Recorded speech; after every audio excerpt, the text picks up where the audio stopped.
Hello guys, మనం spring బూట్కి వెళ్ళే ముందు రెండింటి గురించి తెలుసుకోవాలి. ఒకటి టామ్క్యాట్ సర్వర్ అంటే ఏంటి తెలుసుకోవాలి, రెండు మావెన్ అంటే ఏంటో తెలుసుకోవాలి. సో ఇప్పుడు మీకు ఒక ఎగ్జాంపుల్ చెప్తాను. ఒక వ్యక్తి ఉన్నాడు, నదికి అవతల ఆ వ్యక్తి యొక్క మేక, బఫెలో అండ్ అలాగే డాగ్ ఉన్నాయనుకోండి. వీటిని ఆ వ్యక్తి అనేది నదికి అవతల వైపు తీసుకురావాలి. అలా తీసుకురావాలంటే వాడు నదిలో దూకి వెళ్ళాడు కాబట్టి వాడికి ఒక బ్రిడ్జ్ కావాలన్నమాట. ఆ బ్రిడ్జే టామ్క్యాట్ సర్వర్ అన్నమాట.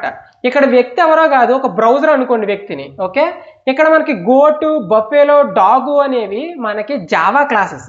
ఓకే, అంటే మన రిక్వెస్ట్ అనేది, బ్రౌజర్ యొక్క రిక్వెస్ట్ అనేది జావా క్లాసులతో డైరెక్ట్గా కమ్యూనికేట్ అవ్వలేదు. సో దానికోసం మనకి టామ్క్యాట్ సర్వర్ అనే బ్రిడ్జ్ కావాలి. ఓకే, సో టామ్క్యాట్ సర్వర్ లేకుండా వెబ్ అప్లికేషన్ బిల్డ్ చేయలేమా అంటే చేయలేము. ఎందుకు అంటే మనకి బ్రౌజర్ నుంచి వచ్చే రిక్వెస్ట్లు అనేవి హెచ్టిటిపి రిక్వెస్ట్లు. ఆ రిక్వెస్ట్లు డైరెక్ట్గా జావా కోడ్కి అర్థం కాదు. ఆ హెచ్టిటిపి రిక్వెస్ట్లని అర్థం చేసుకోవాలి జావా కోడ్ అంటే మనకి టామ్క్యాట్ సర్వర్ అనేది కమ్యూనికేట్ అవ్వాలి జావాతో. సింపుల్గా చెప్తాను చూడండి. మనకి ఏవైతే క్లాసెస్ ఉన్నాయో అవన్నీ జేవిఎం బిల్డ్ చేసి రెడీగా ఉంచుతుంది. సో ఎప్పుడైతే రిక్వెస్ట్ వస్తుందో టామ్క్యాట్ ఆ రిక్వెస్ట్ని తీసుకొని ఓకే ఈ క్లాస్ వచ్చాయి అని చెప్పి ఆ క్లాస్ని పిక్ చేసి తిరిగి బ్రౌజర్కి ఇస్తుంది అనమాట, సింపుల్గా మాట్లాడితే. సో టామ్క్యాట్ లేకుండా మనం వర్క్ చేయలేమా అంటే హెచ్టిటిపి లేని పనులన్నీ మనం టామ్క్యాట్ లేకుండా చేయొచ్చు అనమాట. ఫర్ ఎగ్జాంపుల్ ఫైల్ ప్రాసెసింగ్ అనేది హెచ్టిటిపితో పని లేదు. అంటే ఒక ఫైల్ నుంచి డేటా ఇంకో ఫైల్కి కాపీ చేయాలి. ఆ కేసులో మీరు జావా కోడ్తో మాత్రం వర్క్ చేసుకోవచ్చు, ఎందుకంటే రిక్వెస్ట్ అనేది బ్రౌజర్ నుంచి రాదు కదా. సో ఆ కేసులో మనకు టామ్క్యాట్ అవసరం లేదనమాట. కానీ ఏవైతే రిక్వెస్ట్లు మనం బ్రౌజర్ నుంచి పంపిస్తామో ఆ రిక్వెస్ట్లు వచ్చినప్పుడు ఖచ్చితంగా టామ్క్యాట్ అనేది మ్యాండేటరీ అనమాట. సో మనం ఇప్పుడు మావెన్ గురించి మాట్లాడుకోవచ్చు.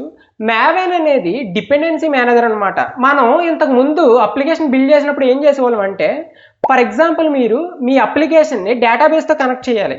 సో డేటాబేస్తో కనెక్ట్ చేయాలంటే మీకు ఒక కనెక్టర్ కావాలి, అంటే ఒక వైర్ లాంటిది కావాలి. సో ఆ డిపెండెన్సీని మనం ఏం చేస్తామంటే బయట నుంచి డౌన్లోడ్ చేసుకొచ్చి అప్లికేషన్లో పెట్టుకునేవాళ్ళం.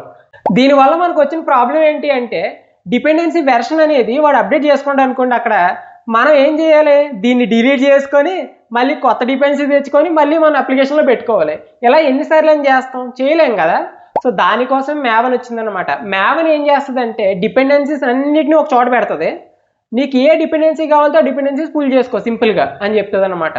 సో మావెన్ అనేది డిపెండెన్సీ మేనేజరు. సింపుల్గా చెప్తే మనకి టామ్క్యాట్ అనేది రిక్వెస్ట్ మేనేజరు, మావెన్ అనేది డిపెండెన్సీ మేనేజరు. That's it.